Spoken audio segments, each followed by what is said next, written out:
오늘 함께 묵상할 성경 말씀은 민수기 11장 1절에서 15절 말씀입니다. 민수기 11장 1절에서 15절 말씀입니다. 오늘은 4절 그리고 14절 말씀을 읽겠습니다. 그들 중에 섞여 사는 다른 인종들이 탐욕을 품음에 이스라엘 자손도 다시 울며 이르되 누가 우리에게 고기를 주어 먹게 하랴. 14절입니다. 책임이 심히 중하여 나 혼자는 이 모든 백성을 감당할 수 없나이다. 주께서 내게 이같이 행하실진대 구하옵나니 내게 은혜를 베푸사 즉시 나를 죽여 내가 고난 당함을 보지 않게 하옵소서. 아멘. 오늘 함께 생각할 주제는 전염입니다. 10여 년 전에 워킹 데드라는 미국 드라마를 처음 접했는데요. 충격이 있었습니다. 뭐냐면 좀비라는 걸 처음 봤는데요.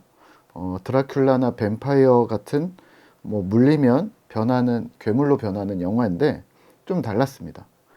정체성이 변하기 전에 바이러스가 먼저 퍼지는 거죠.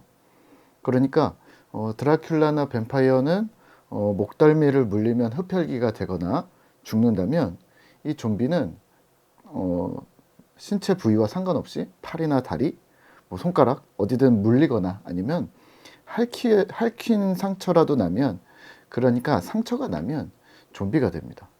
그런데 방법이 있습니다. 아침부터 좀 잔인하긴 하지만 손에 상처가 났다면 감염이 된 것이고 바이러스가 퍼지기 전에 신체를 절단합니다. 그러면 좀비로 변하지 않고 살아남습니다. 이 흡혈귀라는 캐릭터에다가 바이러스라는 개념을 덧입혀서 생겨난 괴물인 거죠. 사실 바이러스가 신체 부위를 절단한다고 안 퍼지는 거 아닌데 마치 뱀에게 물린 자리에서 독을 빼내는 것처럼 바이러스를 독처럼 표현을 했습니다. 결국 전염성이 강한 이 바이러스를 인간이 막아내는데 실패했다, 가능한 방법은 격리뿐이었다, 이런 다른 대안을 찾지 못하는 내용입니다. 그럼에도 살아남은 사람들이 있었다, 일상을 살더라, 그런 이야기들을 묘사했습니다. 네, 여튼 그런 이야기들이 있었습니다. 오늘 민수기에서도 나오는 스토리들은 조금 더 세심하게 보면 전염과 비슷한 부분들이 있습니다. 출애굽을 감행하고 홍해를 건너서 시내산에서 하나님을 만난 백성들은 광야를 걷습니다. 근데 3일을 걷고 불만이 시작됩니다. 그 불평은 외부로부터 내부로 또 일반 백성으로부터 지도자들에게까지 이 불평이 급속도로 퍼집니다. 우선은 1절입니다. 여호와께서 들으시기에 백성이 악한 말로 원망하매 여호와께서 들으시고 진노하사 여호와의 불을 그들 중에서 붙여서 진영 끝을 사르게 하시매. 백성이 악한 말로 하나님을 원망합니다. 그리고 하나님이 진노하셨고 여호와의 불이 그들 중에 일어납니다. 그리고 모세가 여호와께 기도하니까 불이 꺼집니다. 여기서 패턴이 등장합니다. 원망, 하나님의 진노, 또 백성의 부르짖음, 또 모세의 기도. 근데 원망과 불평이라는 이 키워드가 항상 모든 사건의 발단이 됩니다. 그럼 이 원망과 불평은 어디서 시작된 걸까요? 또 어디서 시작되고 있을까요? 4절입니다. 그들 중에 섞여 사는 다른 인종들이 탐욕을 품음에 이스라엘 자손도 다시 울며 이르되 누가 우리에게 고기를 주어 먹게 하랴. 그들 중에 섞여 사는 인종들이 탐욕을 품습니다. 섞여 있는 사람들에게서 시작됩니다. 그러니까 이스라엘과는 다른 백그라운드에 있는 자들에게서 이 일이 시작됩니다. 그런데 그냥 그 정도로 끝난 것이 아니라 다른 인종들에게서 시작된 이 탐욕들이, 이 원망이 이스라엘 백성들의 원망이 되고 불평이 됩니다. 답답함과 불안함에 울고 이전의 애굽 생활을 그리워하고 슬퍼합니다. 10절입니다. 백성의 온 종족들이 각기 자기 장막문에서 우는 것을 모세가 들으니라. 이러므로 여호와의 진노가 심히 크고 모세도 기뻐하지 아니하여. 온 백성이 자기 장막문에서 웁니다. 하나님은 진노하셨고 모세도 기분이 나쁩니다. 무엇이 문제였을까요? 세속화입니다.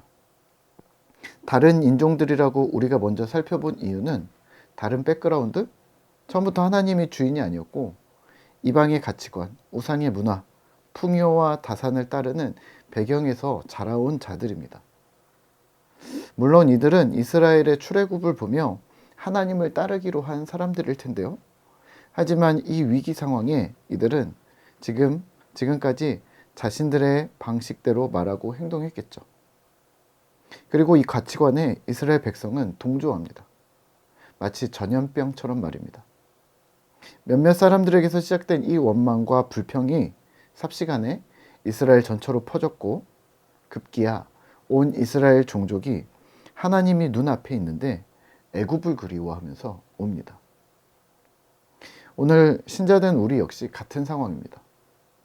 예수를 믿고 하나님의 온 세상의 주인이심을 인정하고 신앙의 울타리로 들어왔는데 우리는 세상이 더 그립습니다.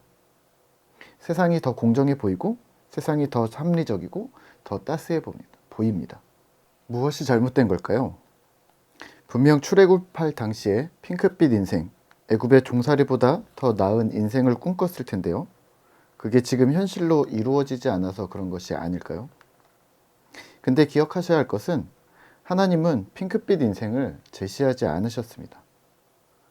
너희가 애굽에 있을 때보다 더 배부르게 될 거야 라고 이스라엘 백성들을 유혹하지 않으셨습니다. 단지 하나님은 이스라엘을 내 백성 삼겠다? 아니, 내 백성 이스라엘을 내놓으라고 하셨을 뿐입니다.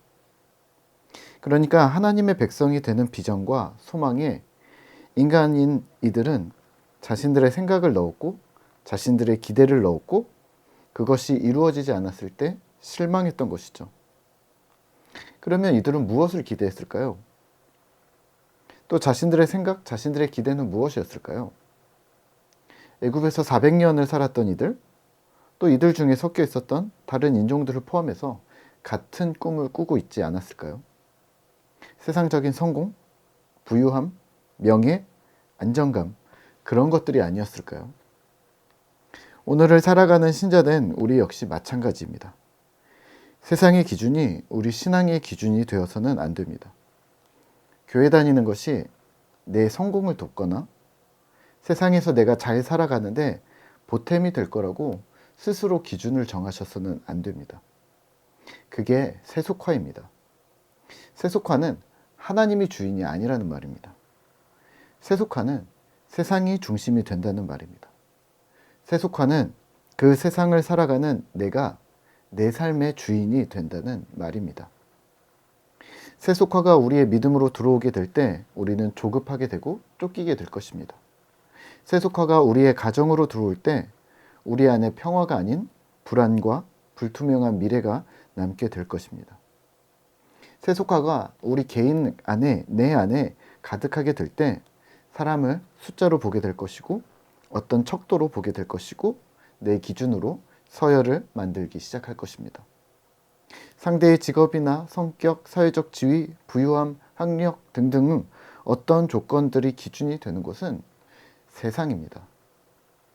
우리의 믿음을 지키셔야 하고 신자 개개인에게 하나님이 주인 되시는 것에 집중을 하시죠. 세속 바이러스가 우리의 삶을 잠식하지 않도록 천국 복음이 우리 삶의 중심이 되도록 힘을 내시는 그런 신실한 꿈터 성도 되시기를 기도합니다.